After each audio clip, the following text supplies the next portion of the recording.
Graça e paz, irmãos. Eu convido a igreja a abrir a Bíblia no livro de Jó, no capítulo 9. Livro de Jó, capítulo 9. E vamos falar hoje um pouco sobre dois aspectos da oração. E se der ainda tempo, falarei sobre um terceiro, mas é sobre a petição e a intercessão. Então, aqui no livro de Jó, está escrito assim no versículo 32. Porque ele não é homem como eu, a quem eu responda vindo juntamente a juízo. Não há entre nós árbitro que ponha a mão sobre nós ambos. Tire ele a sua vara de cima de mim e não me amedronte o seu terror. Então falarei sem o temor, do contrário, não estaria em mim. Mas nós vemos aqui, depois deste homem falar sobre as maravilhas e atributos do Deus poderoso, do Deus eterno, do Deus excelso, e ele diz: o que eu posso fazer? Se não há entre nós árbitro que ponha a mão sobre nós ambos. Isto é um clamor deste homem. Isto é um clamor se nós juntarmos com aquela palavra de Jó, quando ele diz: mas eu sei que meu Redentor vive e por fim ele se levantará sobre a terra. Isso significa que eu sei que um dia o árbitro estará para colocar a mão entre nós ambos, entre o pecador e o Deus Santo. Aqui, essa palavra árbitro vem para nos lembrar da intercessão. Quantas vezes nós esquecemos que Deus, Ele quer dar. Tudo o que Deus fez foi para perdoar. Quem inventou essa história de redenção foi Deus. Quem inventou essa história de salvação foi Deus. Quem inventou essa história de perdão foi Deus. Vocês lembram, meus irmãos, que quando os anjos pecaram no céu, Deus não moveu uma palha para redimir os anjos. Mas assim que o homem pecou, o homem caiu, Deus abriu a sua boca e proclamou o seu plano de redimir o homem. Tudo que Deus fez foi exatamente para trazer o homem de volta para Ele. Não é você que quer Deus, é Deus que quer você. Não é você que busca a Deus, é Deus que busca você. O cristianismo é a única doutrina no mundo, é a única religião no mundo que fala de um Deus que vem atrás do pecador, de um Deus que entrega o seu filho pelo pecador. O cristianismo é a única religião que nos ensina desse amor de um Deus que se derrama e que vem e que sofre e que entrega a vida do seu filho pelo pecador. Então, por isso, Jesus Cristo nos incentiva a pedir. Ele nos incentiva a pedir, dar-se-vos-á. Então nós precisamos aprender a pedir. Quantas vezes o nosso Mestre Jesus nos ensina que devemos pedir? Mas também lá em 1 de João, no capítulo 3, no versículo 22, está escrito: aquilo que pedimos, dele recebemos. Por quê? Porque cumprimos os seus mandamentos e fazemos diante dele aquilo que nos é agradável. Como é que você pode querer receber de Deus alguma coisa se você está aborrecendo, negando, desobedecendo e desagradando a Deus? Então, aquilo que pedimos, dele recebemos, porque cumprimos o seu mandamento e fazemos diante dele aquilo que lhe é agradável. Um dia, um pastor me disse em São Paulo: irmã, Deus não faz acepção de filhos, mas eu acho que ele tem uma quedinha a mais pela senhora. Eu disse: não.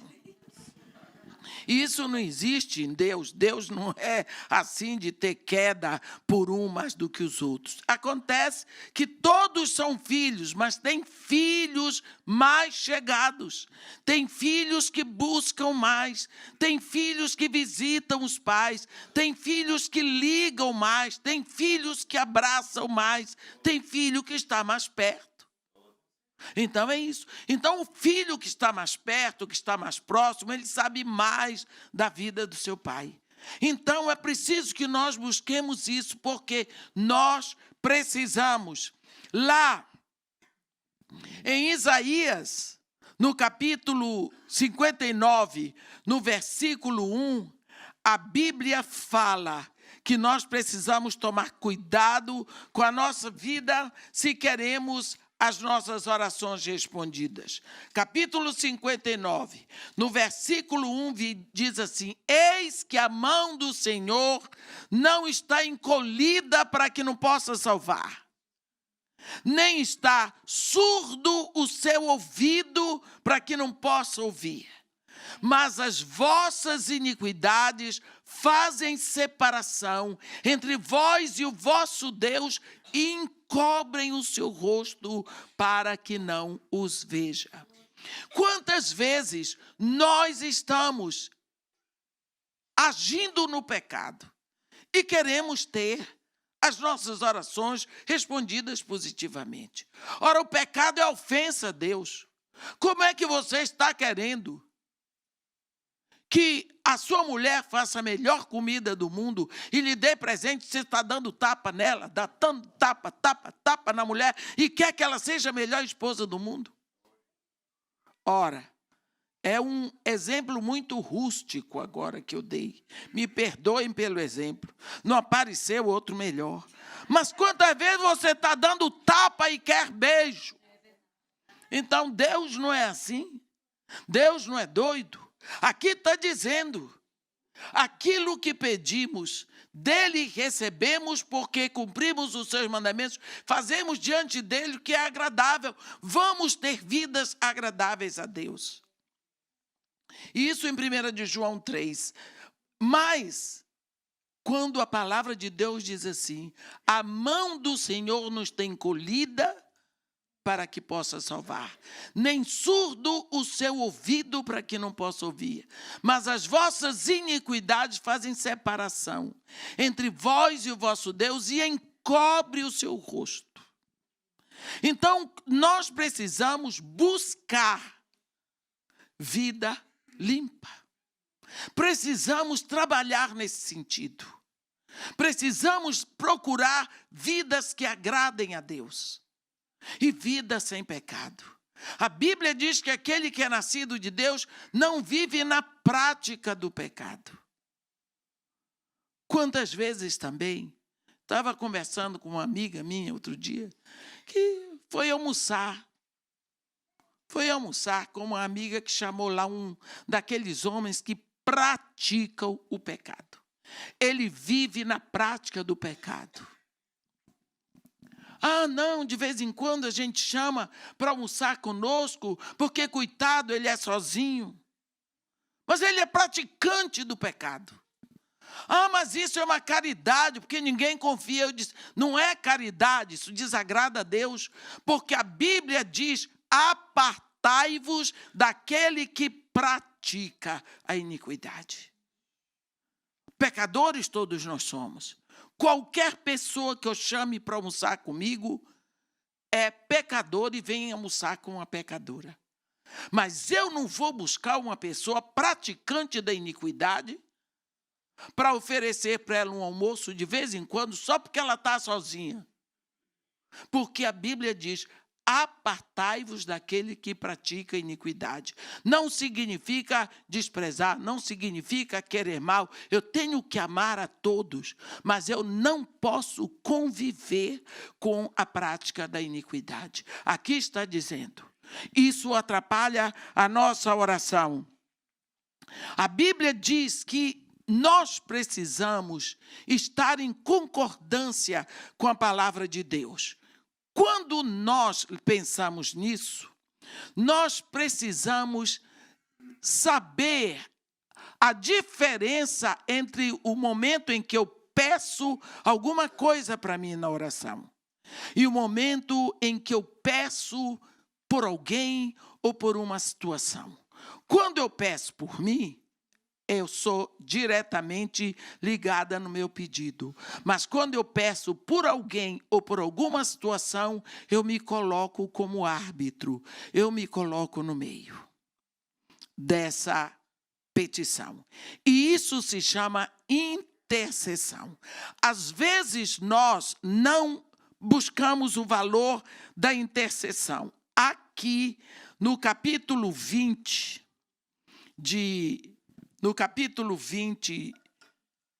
do livro de Gênesis, tem um momento em que Abraão, a esposa de Abraão tinha sido levada lá para o harém de Abimeleque.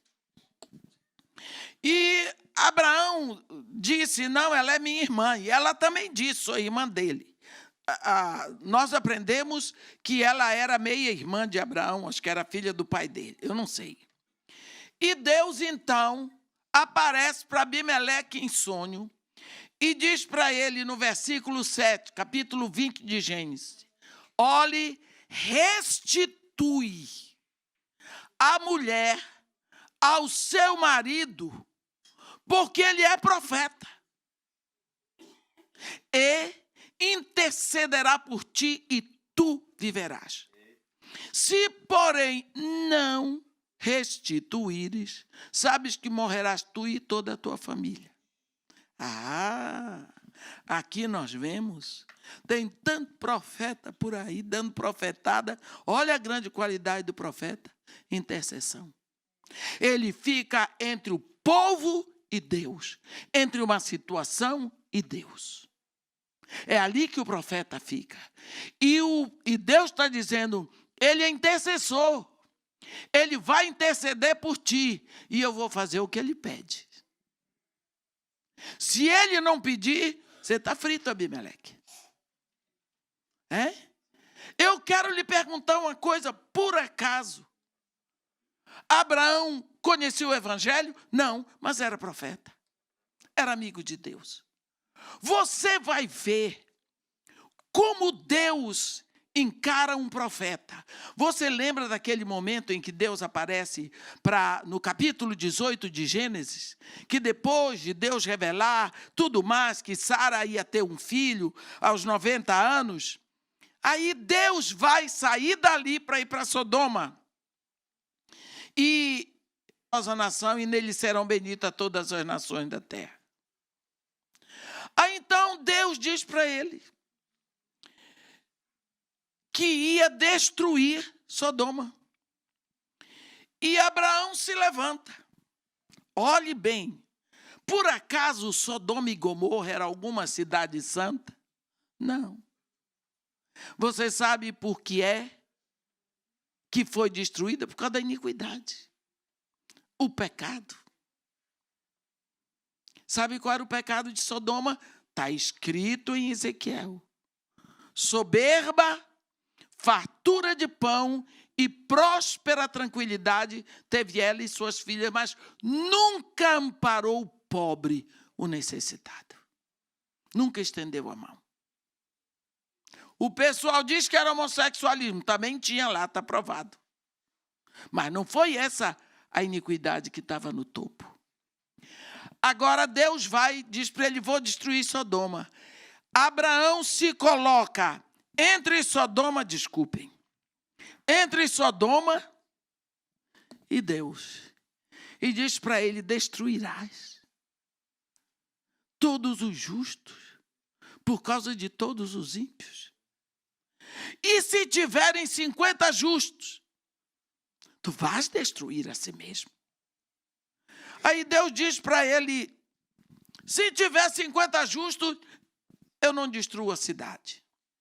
Abraão disse assim, e na hipótese de faltarem 5, se tiverem 45 justos, Deus disse, tudo bem, não destruirei. E se só tiverem 40, Senhor, ele disse, tudo bem. Ele foi pichinchando. Você vê que ele pichincha. Foi pichinchando. E isso é papel de intercessor. Diante de Deus. Esse homem está sendo movido por um gatilho chamado misericórdia. Com certeza, ele amava. Ele tinha um coração pronto para amar. Aí, Deus diz, tudo bem.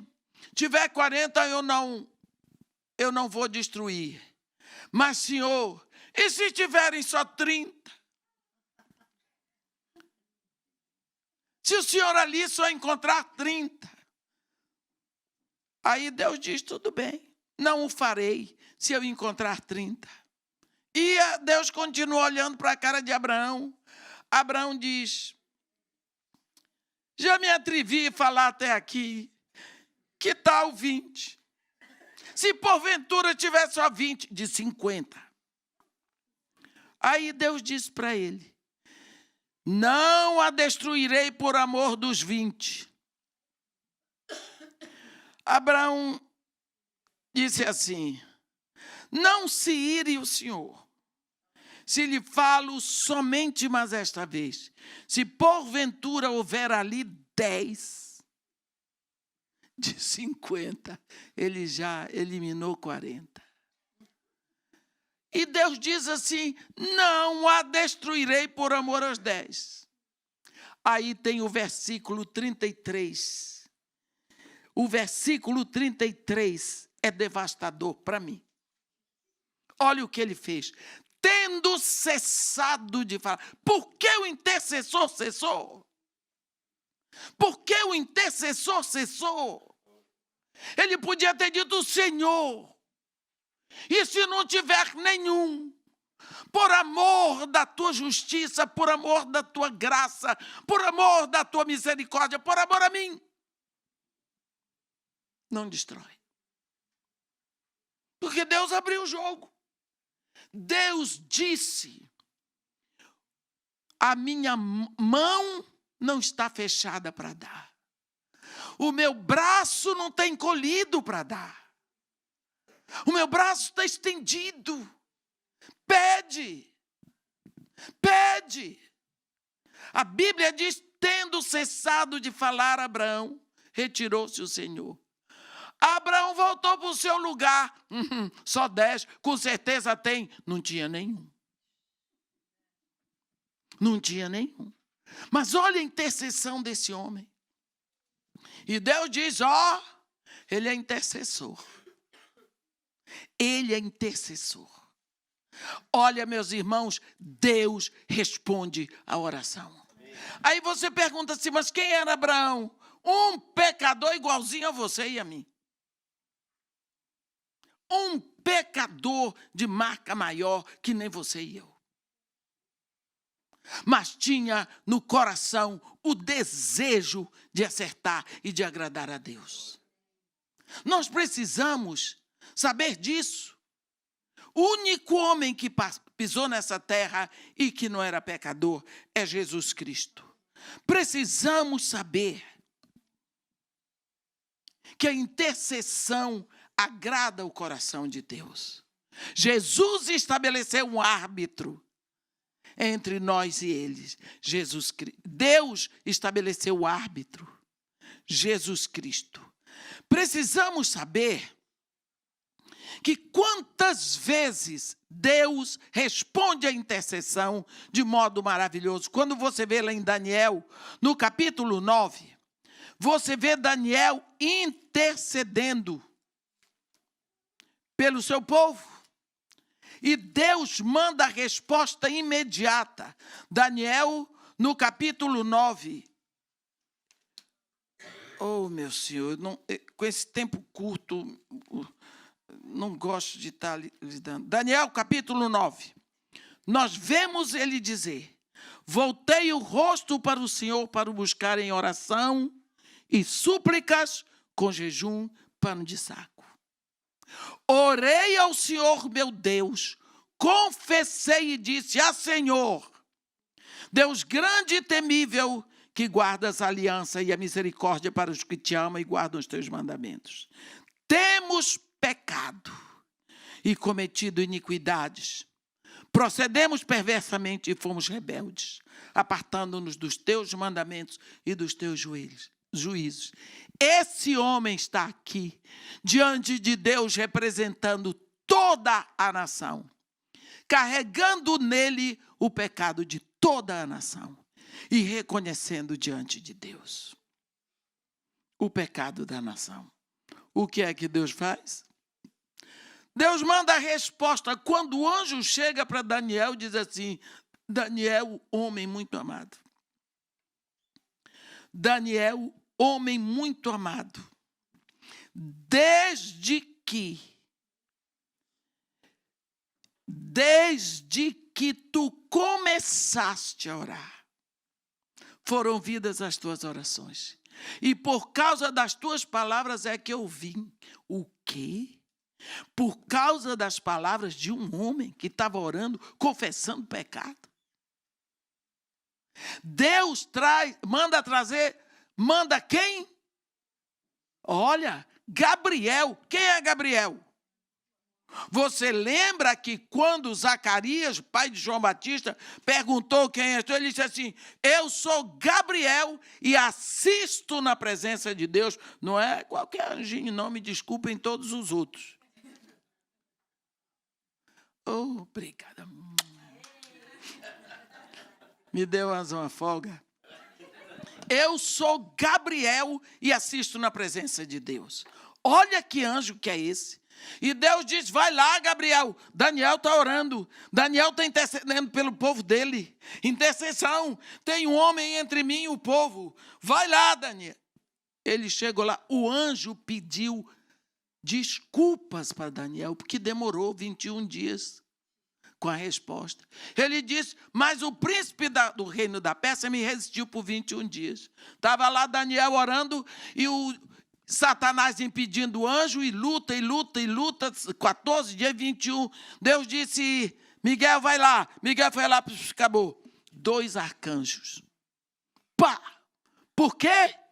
Porque tinha um homem intercedendo por seu povo. Você sabe que esse Deus é o mesmo? Você sabe que esse Deus não mudou? Você sabe quando você intercede pela sua nação, ou por esta nação onde você vive, você sabe quando você chega para Deus e diz: Senhor, eu sei que nós, os brasileiros, somos imorais, somos ladrões, somos corruptos, somos inimigos teus, somos idólatras. Mas existem aqueles que já estão justificados no sangue do teu Filho. E por amor a esses, Senhor, tu não destruirás o Brasil. Estende a tua mão, livra-nos, tem misericórdia dos nossos filhos, dos nossos netos. Levanta a nossa nação, Senhor. Tira de nós essa vergonha, essa humilhação que temos passado diante de todo o mundo. Você sabe que Daniel fez isso e esse mesmo Deus ouviu. Aquele povo não era melhor do que nós somos. Aquele intercessor não era mais santo do que você. Mas ele clamou a Deus. Ele confessou, ele reconheceu. E Deus mandou arcanjos para trazer a resposta.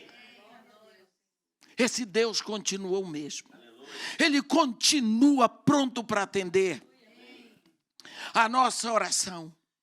No capítulo 63 do livro do profeta Isaías, Isaías 63, A Bíblia diz assim, no versículo 5 e 6, olhei e não havia quem me ajudasse, e admirei-me de não haver quem me sustivesse, pelo que o meu próprio braço me trouxe a salvação, e o meu furor me susteve. Na minha ira pisei os povos, no meu furor embriaguei-os, derramando por terra o seu sangue. Olha, Deus, todas as vezes que vai fazer alguma coisa, aqui na terra, quando Ele vai permitir, Ele olha, procurando por um intercessor. Por quê? Porque Deus quer sempre perdoar. Sabe que nós não temos pregado o evangelho certo. Nós precisamos anunciar que Deus se compraz no perdão, que Deus quer perdoar os pecadores, que Deus quer que todos venham a eles pelo sangue do seu Filho. Mas se as pessoas não ouvem isso, como vão se arrepender? Pelo contrário, na maioria das vezes, levamos as pessoas a terem medo de Deus. Eu não quero saber desse Deus que faz isso, que faz, Deus te ama. E aquele que ama quer te perdoar. Aquele que te ama te quer com Ele. Pregamos um evangelho do Deus que castiga, do Deus que manda para o inferno. Deus não criou o inferno. Deus nos fez para Ele. Olhei e não havia quem me ajudasse. Quando você vê aqui mesmo em Isaías 62, ele diz assim, capítulo 62, sobre os teus muros, ó Jerusalém, coloquei guardas, que não se cansam de vigiar, nem de dia, nem de noite. Ó vós que fareis lembrar do Senhor, não descanseis, nem dê a eles descanso até que restabeleça Jerusalém e a coloque por objeto de louvor sobre a terra. Deus coloca atalaias, Deus coloca guardas. Quando nós olhamos para a história de Israel, contemplamos todos os milagres que aconteceram em Jerusalém. Quando você olha o que aconteceu na Guerra dos 6 Dias, tudo o que aconteceu para que o povo de Israel voltasse a ter a sua terra, você tem certeza desta palavra, que Deus colocou guardas, que Deus colocou atalaias ali naquela terra, porque o Israel é o resultado de um milagre. Nós estamos vivendo no Brasil um momento fora do comum, em que o Brasil busca de novo a ajuda de Israel, para ver se nós saímos da penúria, enfim, da seca do Nordeste. Porque é Israel que agora vai estender a mão para que haja dessalinização no mar, que o Nordeste é rico em mares, para que haja água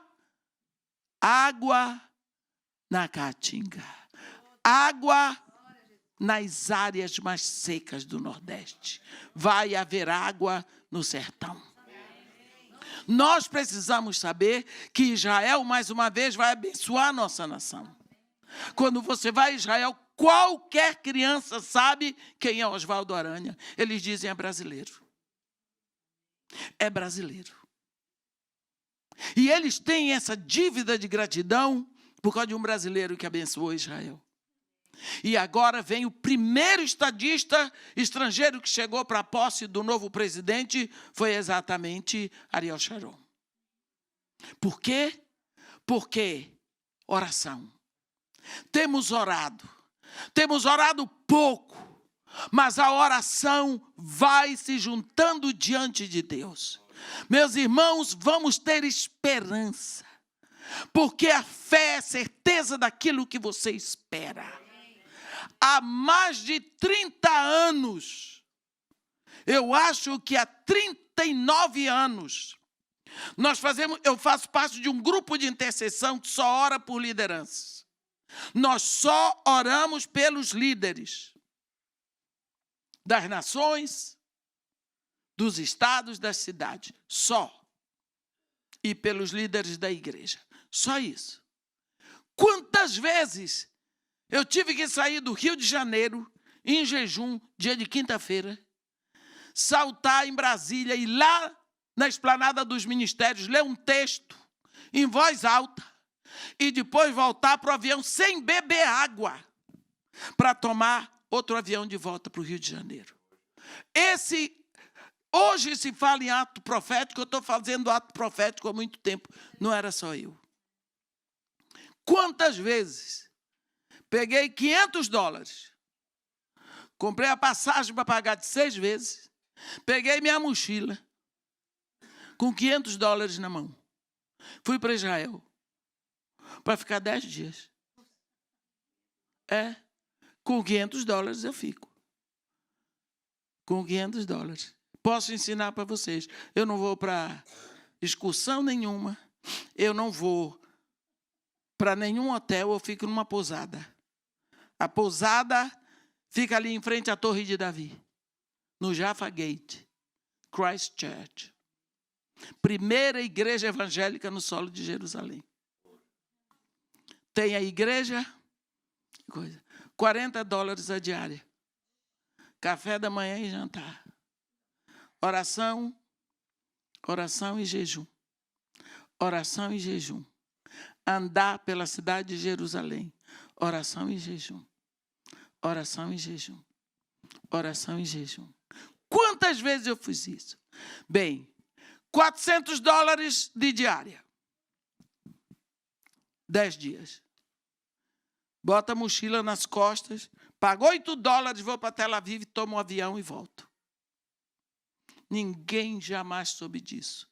Eu fiz isso com a Kay umas 5 vezes. As duas. $500 para ela, $500 para mim. Não dá para comprar nada mais. Não é para comprar. É só para orar. Você vê? Sabe o que nós estávamos fazendo? Você sabe o que é que nós estávamos fazendo? Desculpa, é difícil para mim falar disso. Nós estávamos fazendo uma ponte aérea de oração entre Israel e o Brasil. Uma ponte aérea de oração.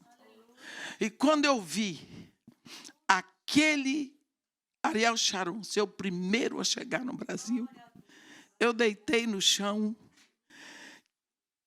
Parecia uma cadela velha de alegria, vendo a resposta depois de quantos anos. Nesses anos, quantas dores, quantas aparentes perdas, quanta ameaça, principalmente para crianças. Eu lido com crianças, foi esse o ministério que Deus colocou no meu coração. Quanto sangue derramado eu já vi, quanto estupro, quanta violência, quanta pancadaria. E eu tinha certeza, o Senhor vai fazer. Por quê? Porque eu oro. Eu tinha certeza da resposta à minha oração. Quantas outras pessoas estavam orando como eu e dizendo, o Senhor vai fazer porque eu oro. Você ora, mas você não sabe o momento de Deus. Porque eu estava orando, quanta coisa Deus impediu no Brasil. Porque você está orando, quanta coisa Deus tem impedido. Às vezes a gente ora e Deus é obrigado a fazer exatamente o que nós queremos. Deus é Deus. Deus é Deus. Nós corremos e ainda estamos correndo um risco muito grande. Mas a mão de Deus se mostra levantada a nosso favor. Que Deus seja louvado na sua infinita misericórdia.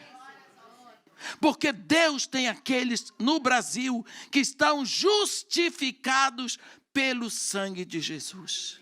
Quantas vezes nós esquecemos que Deus quer salvar, que Deus quer perdoar, mas as vossas iniquidades fazem separação entre vós e o vosso Deus. encobrem o seu rosto para que não nos veja.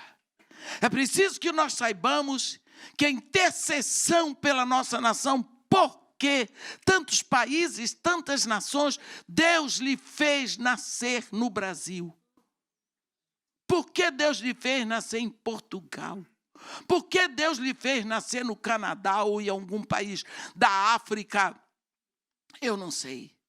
Mas, principalmente, porque é que Deus deixou você nascer para ser a igreja do século 21. Ele tem propósito nisso. Deus tem propósito nisso. Ele deixou você nascer para ser igreja do século 21. Então, que a sua vida valha a pena. Que você possa trabalhar todos os momentos de forma muito especial. Porque Deus está pronto para ouvir, como ouviu Daniel, na hora certa, ele ouve a sua oração. Assim como Deus colocou guardas sobre os muros de Jerusalém, que não cansam de vigiar. Ele diz: ó vós que fareis lembrar do Senhor. Não é? Ou vós que estareis gritando diante do Senhor. Nós precisamos crer no poder da oração. Mas quando nós oramos, precisamos saber que muitas vezes Deus faz questão que você saiba que Ele está gostando, que Ele está ali ouvindo. Uma vez os filhos de Deus, inclusive Paulo, estavam presos. A Bíblia diz que eles estavam amarrados pelos pés. Depois de lhe darem muitos açoites, os lançaram no cárcere, ordenando ao carcereiro que os guardasse com toda a segurança. O carcereiro, recebendo tal ordem, levou-os para o cárcere interior e lhes prendeu os pés no tronco. Isso é um agrado para Paulinho e a turma dele. Então, agora você pensa, eles estão no cárcere interior. Cadê a ventilação? Já era. O calor, tudo abafado. Depois de apanharem, eu posso imaginar as marcas dos açoites nas costas daqueles judeus. Irmãos nossos, o suor em cima daqueles vergalhões ali nas costas. Eles não podiam dormir. Eles não podiam dormir. E agora, o que é que nós vamos fazer? Tem crente aí que quando acorda de madrugada diz: Senhor, me ajuda a dormir de novo. Senhor, me ajuda a dormir de novo. E o Espírito Santo está dizendo: pô, te acordei para ver se... Ele está pedindo para Deus dar sono. Né? E eles não podiam dormir, resolveram fazer o culto deles. Nunca vi dizer que Paulo era um cantor da voz bonita, mas cantava. A Bíblia diz que ele, por volta da meia-noite, olha que culto, era uma vigília, Paulo e Silas oravam e cantavam louvores a Deus. Que coisa bonita. 2 filhos de Deus, surrados, espancados, açoitados, naquela situação, cantando e orando em voz alta. Sabe por que eu sei que é em voz alta? Porque está escrito. E os demais companheiros de prisão escutavam. Os demais companheiros de prisão escutavam. Então, eles não estavam fazendo uma oração silenciosa. Porque tem gente aí que não pode dizer aleluia. Tem igreja que não pode dizer aleluia. O povo tem que dizer... Não pode dizer aleluia. Eles oravam. Eles cantavam. Puderam prender os corpos. Mas e a alma? E a área espiritual, quem prende?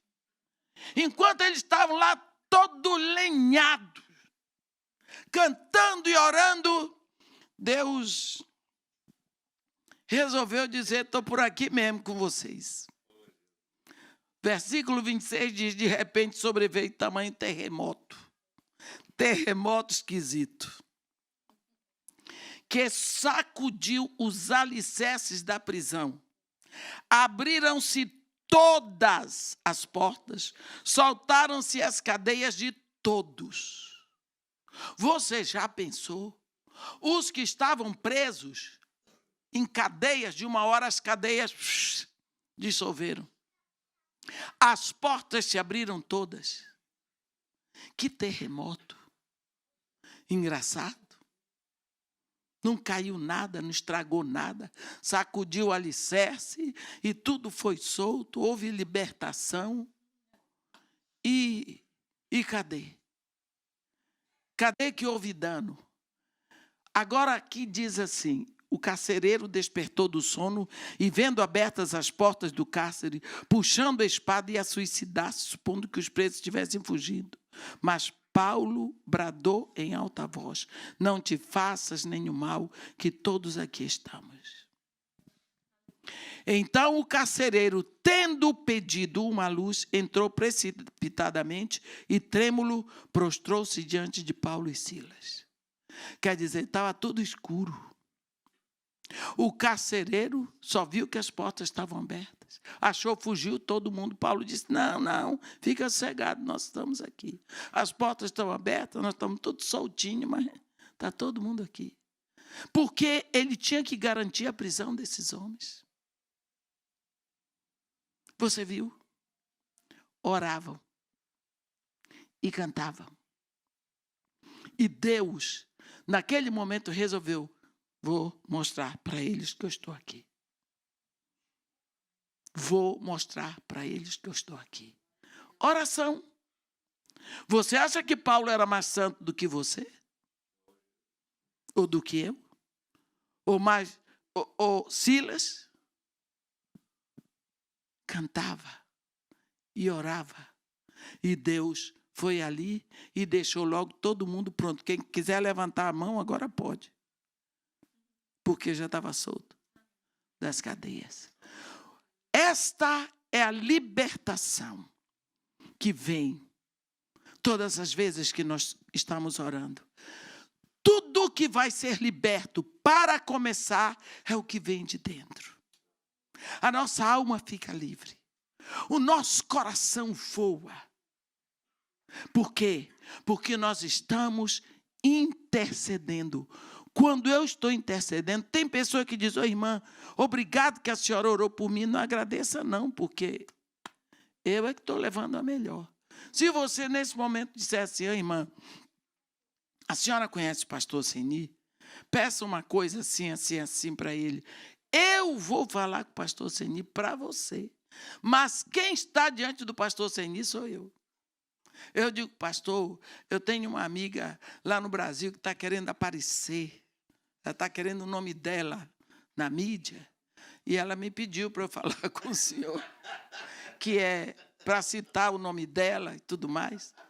Ora, quem está diante do pastor Seni sou eu. Se eu tiver com a blusa rasgada, ele vai dizer: minha filha, você está com a blusa rasgada, vou lhe dar uma blusa nova. Ele está olhando para mim. Então, quando nós oramos por alguém, nós é que estamos diante de Deus e nós levamos a pessoa. Você entendeu o valor? Agora pense que Deus estabeleceu para nós um intercessor, Jesus, para ficar entre o homem e Deus, intercedendo, pedindo, buscando. Ele está à destra de Deus, à direita de Deus, e ele é homem e é Deus. Você entendeu a coroa do intercessor Jesus? Porque Deus, o Pai, é Deus. Deus, o Espírito Santo, é Deus. Mas Deus, o Filho, é Deus e é homem. Cristo Jesus, homem. Por isso, o Pai lhe deu um nome que está acima, diante de todo nome que se pode citar. Porque diante do nome de Jesus, todo todo joelho se dobra, nos céus, na terra e debaixo da terra. Por isso ele tem uma glória que ele quer que todos nós estejamos com ele para ver. É a glória de ser Deus, homem. Homem, Deus. A Bíblia diz no Salmo 115, versículo 16, os céus são os céus do Senhor, mas a terra, deu a ele aos filhos dos homens. Jesus Cristo vem e, como homem, ele resgata a autoridade sobre a terra. Ele redime a humanidade. Ele toma conta. Ele é o dono da terra. Mas ele também é o Senhor dos céus. Então, ele é o Senhor dos céus e da terra. Tem uma coisa maior do que isso? Não pode ter. E é esse que Deus entregou para poder nos levar ao Pai. A intercessão é uma área da oração que nós precisamos atuar. E é tão fácil. Porque você começa chegando diante de Deus pelos seus filhos. Começa chegando diante de Deus pelos seus filhos, pelo seu cônjuge, pela sua família, pela sua casa. E você vai crescendo, você vai abrangendo, porque é muito mais fácil orar quando você ama. Quando você ama. Agora, orar por um inimigo é danado. É só por ordem de Deus. Que você chega e você diz, Senhor, eu estou orando pelo cicrano ali, porque o Senhor mandou. Por mim eu não oraria, mas o Senhor mandou, eu estou orando. E Jesus está dizendo, então começa a orar. É só porque o Senhor mandou. Eu me lembro de uma vez que tinha uma criança que estava, na madrugada foi para o hospital. Tinha caído lá. Levaram para o hospital. Quando foi de manhã, tivemos a notícia. Eu estava reunida, tem muitos anos isso, fazendo devocional com as crianças de manhã. Aí eu disse, bem, agora nós vamos orar por fulano de tal, assim, que ele está no hospital, está dodói, e nós vamos pedir para o Papai do Céu, Aí, cada dia tinham 3 para orar. E naquele dia era o dia de uma determinada menina. Eu disse, fulana, ora, eu não. Eu disse, por quê? Porque eu odeio fulano. Não vou orar por ele. Você sabe que idade tinha essa criança? 8. Não vou orar porque eu odeio ele. Eu orei para ela e disse, então, depois a tia vai conversar com você para resolver esse problema. Aí você fica sentada aí, que daqui a pouco fui orar com os outros. Depois eu fui conversar com ela. Para ensinar a ela que não pode ser assim. Mas quando eu vejo aquela menina tinha 8 anos, hoje ela é missionária na Jordânia. Mas quantos adultos fazem isso? Quantos adultos fazem isso? Ou então vão orar pelo inimigo e dizem assim, vai ver o que Deus vai fazer com você. É Ele que quer que... Porque Deus é justo, você vai ver. A justiça de Deus não é essa. A justiça de Deus é perdão. A justiça de Deus é o sangue de Jesus. A justiça de Deus é aquela que vem e justifica você diante dele. Tira todo o seu pecado e você fica livre. Essa é a justiça de Deus. Porque na maioria das vezes nós queremos nos vingar e dizemos que Deus é justo. Ele vai se vingar por mim. Não é assim. Quando nós oramos pedindo, intercedendo, nós oramos como Abraão. Deus disse, ó, para Abimeleque, restitui a mulher a seu marido, porque ele é profeta e intercederá por ti, tu viverás. Quer dizer, Abimeleque pegou a mulher do homem, de Abraão, para o harém dele. Abraão ainda ia interceder a favor de Abimeleque. Um coração desse, você aí que é homem, meu irmão, dá para interceder por aquele que pegou sua única mulher? Porque ele só tinha Sara. E Abimeleque tinha outras. Mas pegou a de Abraão. E ele ainda vai diante de Deus interceder para que Abimeleque viva, para que ele não seja morto. Deus diz, ele vai interceder por você e você vai viver. Se ele não interceder, você vai morrer, você e toda a sua casa. Então é preciso que nós, quando vamos interceder, nós procuremos interceder de acordo com o coração de Deus. De acordo com aquilo que Deus disse que quer fazer. Você viu Jesus? Contanto não seja feita a minha vontade, mas sim a tua, porque estás nos céus. Mas, se for possível, fazer a minha vontade. Eu tenho que dizer a Deus qual é o desejo do meu coração. Mas estabelecer que a minha vontade não é prioritária, mas sim a vontade de Deus. Quando nós pensamos petição, quando eu peço a Deus para mim.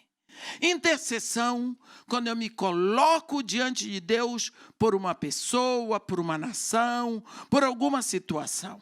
Intercessão. Mas qual é o elemento principal? É estar em concordância com Deus. É estar em comunhão com Deus. Estar em comunhão é ter tudo em comum com Deus.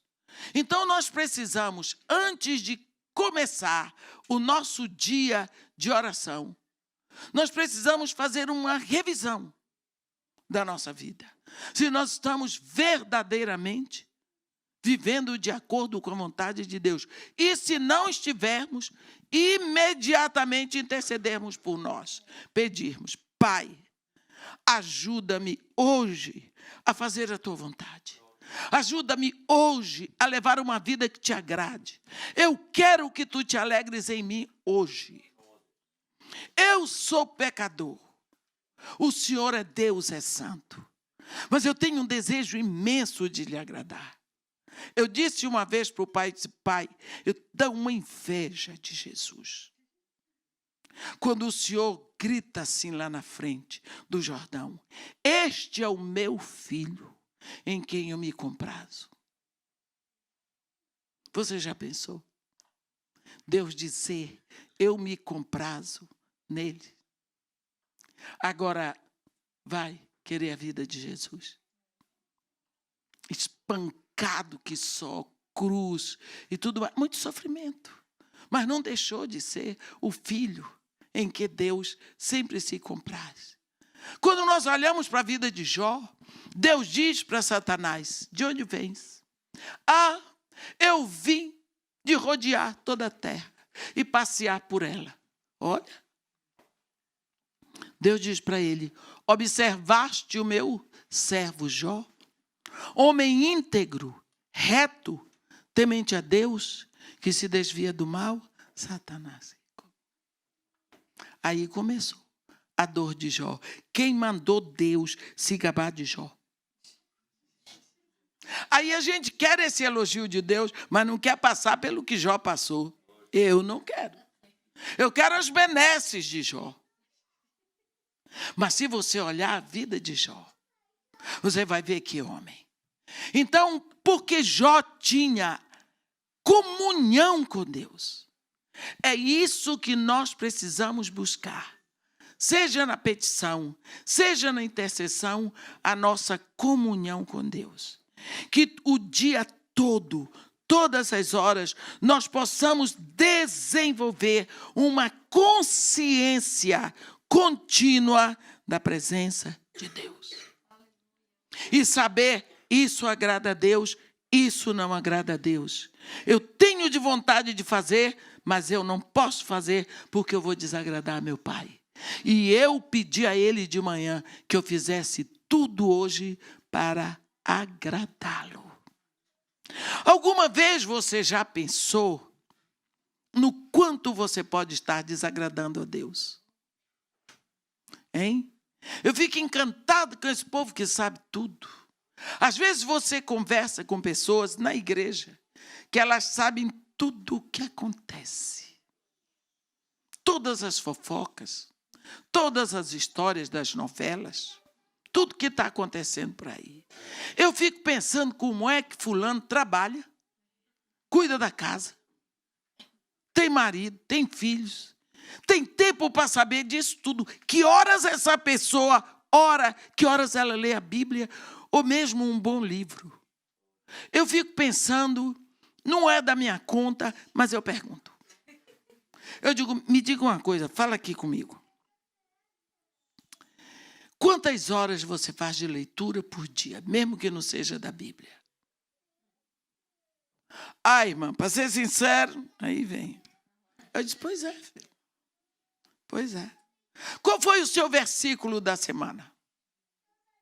Você separou um versículo para você memorizar? Gente, é bom você ter um versículo. Não é? É bom você ter um versículo. Porque você memoriza. E você fica aquilo como um chiclete na sua boca. Esse versículo fica na sua alma. Toda hora. Um dia, ele faz diferença. Você memoriza. E aquilo que pedimos, dele recebemos, porque cumprimos os seus mandamentos, fazemos diante dele o que lhe é agradável. E aquilo que pedimos, um dia, esse versículo faz assim, ó. Então é por isso que eu não estou recebendo nada.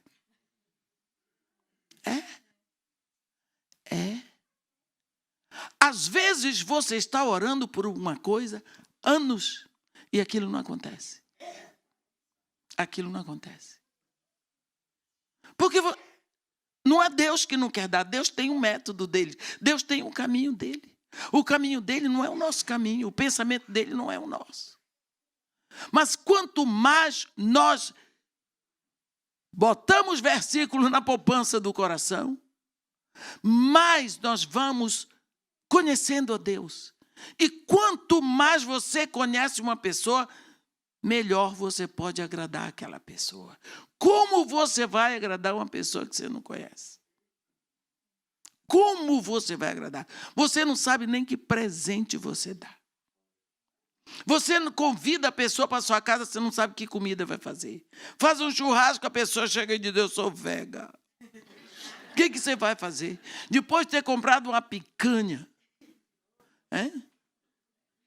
Como você vai agradar uma pessoa assim? Não tem condição. Então, para você agradar a Deus, você precisa buscar conhecer a Deus.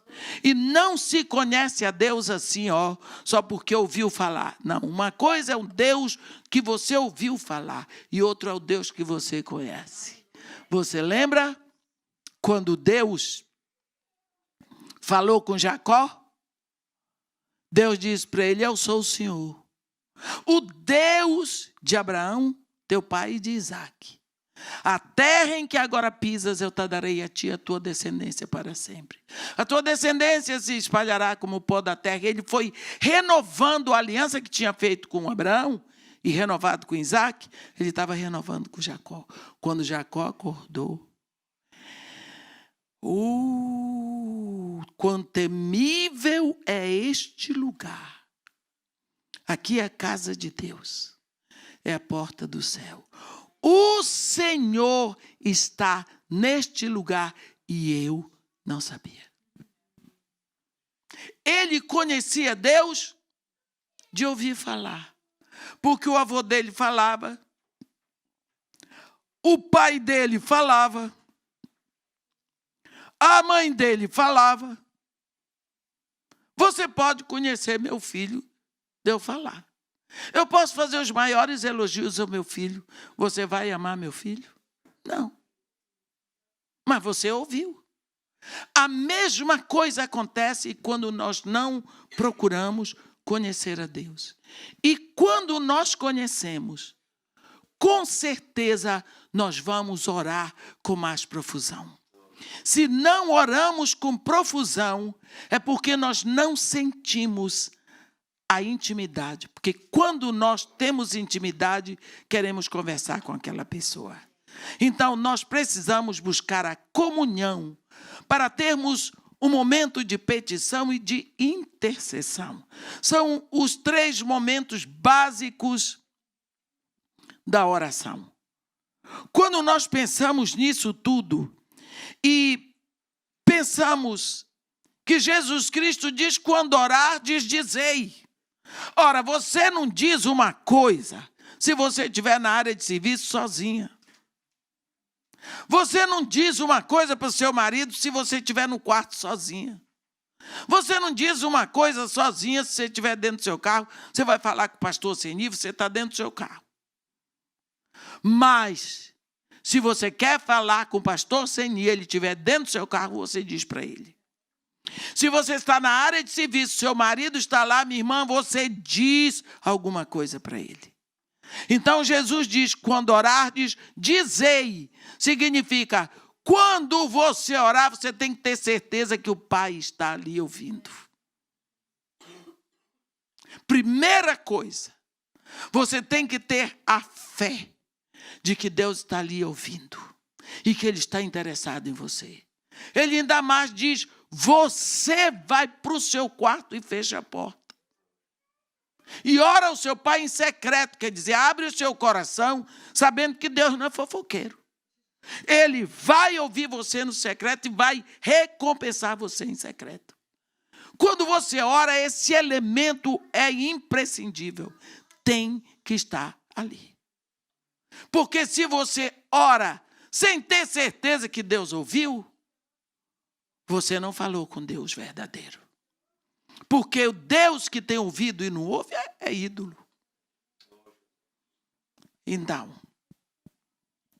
Jó chora para dizer, não havia entre nós árbitro que colocasse a mão entre nós ambos.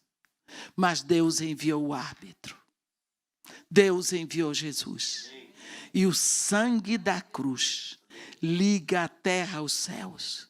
Você pode imaginar neste momento um caminho reto de sangue. O universo está coberto por este sangue, que liga a terra aos céus, e por este sangue você é levado ao trono do Pai. Porque este sangue é o árbitro que Deus mandou entre nós e o Pai. É Jesus, é o caminho. Senhor Deus, nosso Pai, diante de Ti nós nos encontramos, Senhor, na certeza absoluta que Tu nos ouves, que Tu estás aqui. Te agradecemos por esse árbitro santo que o Senhor nos deu, Jesus Cristo. Te agradecemos por essa solução perfeita que o Senhor encontrou para nos levar de volta para o Senhor. Obrigada, Senhor, porque o Senhor resolveu toda a problemática. Porque o Senhor nos trouxe de volta através do seu Filho. E por isso nós podemos chamá-lo de Pai. Nós podemos falar com o Senhor, podemos pedir, podemos interceder. Obrigada por esse dom maravilhoso da oração. Obrigada pela sua graça derramada através da oração. Pai querido, em nome de Jesus, dá-nos um coração que te busque cada vez mais, que tenha o desejo de te agradar. Faz que sejamos filhos cada vez mais obedientes à tua vontade, determinados em te agradar.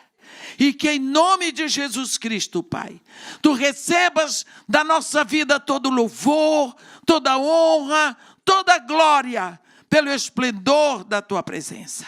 Nós te agradecemos por isso em nome de Jesus. Amém.